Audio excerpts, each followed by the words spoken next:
Hey everybody, this is Kea, and I'm getting ready to do a reading from my new novel coming out in January 2012, Got a Right to Be Wrong. And as most of you know, Got a Right to Be Wrong is the sequel to The Bum Magnet.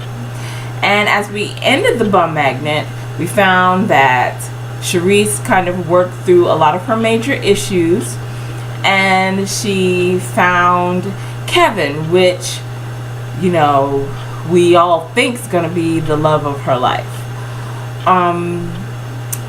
But in coming into the sequel, we find out that 1 week outside from their wedding date, so they are scheduled to get married, but there's a few hitches in the giddy up. So what I'm going to do is, in different videos, I'm going to read from each of the major characters in the story, and then I will post them all on my fan page for you guys to listen to. That'll kind of wet your whistle for the Bum Magnet. They're gonna be I'm sorry, for Got a Right to Be Wrong. They're just gonna be short, just enough to give you an idea of how they're gonna come into the story. And if you want to know more, guess what? You're gonna have to buy the book in January. Alright, so first character, of course, is your girl Charisse, and we find her kind of, you know how it is before weddings. Everything's all stressful. You're wondering if you're doing the right thing, and so that's kind of where she is right now. So without further ado, I am reading from Got a Right to Be Wrong, Charisse. Oh, one more thing I should say is that Got a Right to Be Wrong shifts point of view between Charisse and Kevin. And so, at least through most of the book. I can't tell you that it's going to be all of the book, but most of the book, because we don't know what happens to their relationship. However, so this is going to be from Charisse's point of view. Okay? Alright. Here we go.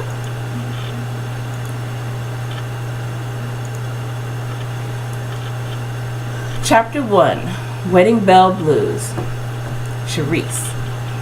How do men excel so well at exceeding your worst nightmares, yet still manage to delude you into hoping they'll someday live up to the dream? You guessed it. Kevin, my knight in shining armor, the one who rescued me from being raped when I was 13, the FBI agent who arrested my ex-boyfriend for defrauding my clients and 100 others in a real estate scheme, the one who dated me for over a year, the one I planned to marry, did not turn out to be the man I thought he'd be. No, he put me through some straight drama. If I'm lying, I'm flying.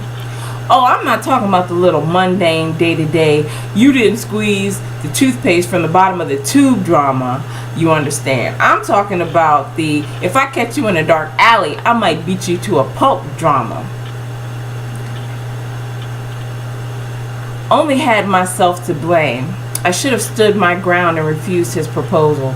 But when I looked into Kevin's eyes, Lord have mercy, I couldn't tell my ass from a hole in the ground. You hear me? He had my head twisted. He could have asked me to fly to the moon, and I'd have beat down an angel to get some wings. That's why the night we got engaged had become a blur. Shoot, call me Usher, because I was all caught up.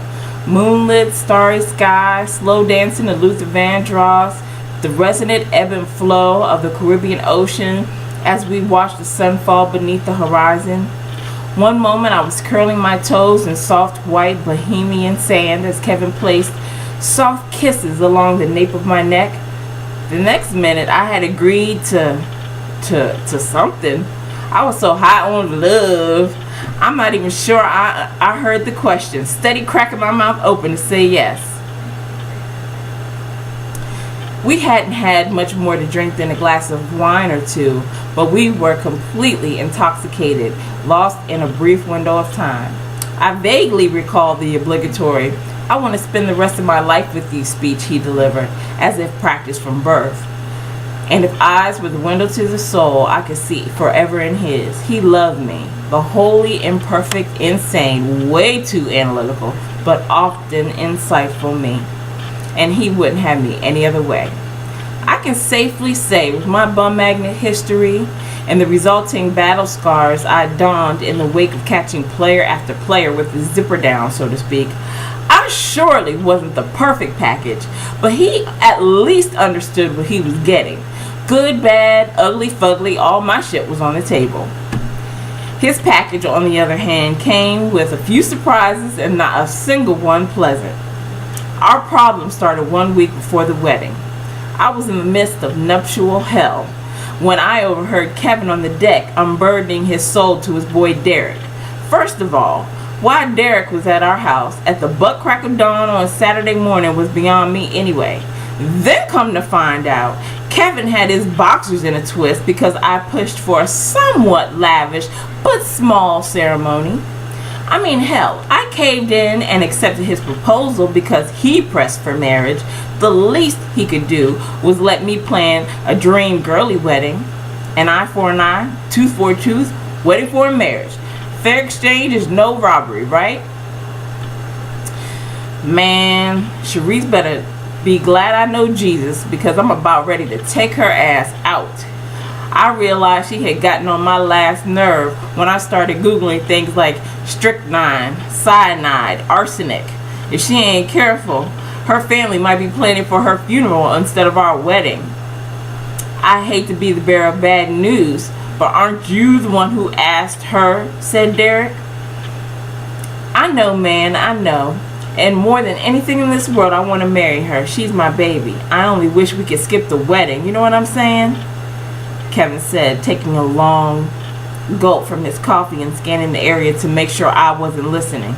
She came to me a couple of days ago with 2 pieces of fabric while I was watching the Lakers game and asked, which one looks better, the blueberry or the sapphire? I wanted to say, listen, I do not now, nor will I ever care about the difference between blueberry and sapphire. Hell, they're both blue, pick one. But what I said was, I like them both. Can't you mix them together? Hoping she'd pose her question to someone else who gave a damn. I growled.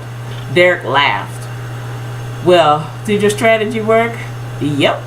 The answer was thoughtful enough to show I cared, but stupid enough to keep her from coming back with another question. Oh, and the day before that, she asked which looked better, high heels or kitten heels. I told her I didn't know cats wore shoes.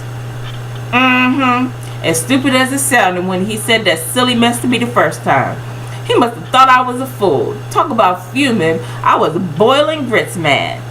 It's easy to sit around complaining when you aren't carrying your share of the load. And then I'm going to move down a little bit. Don't get me wrong.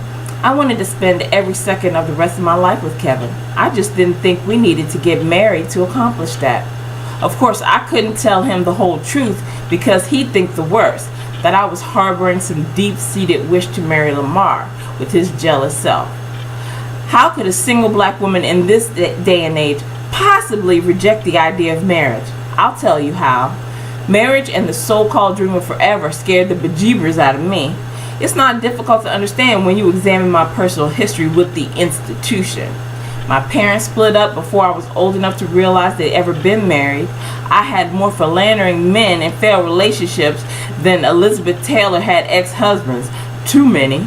My first and only marriage was to a 12-year-old who couldn't keep his dick in his pants. Oh yeah, sign me up for some more of that.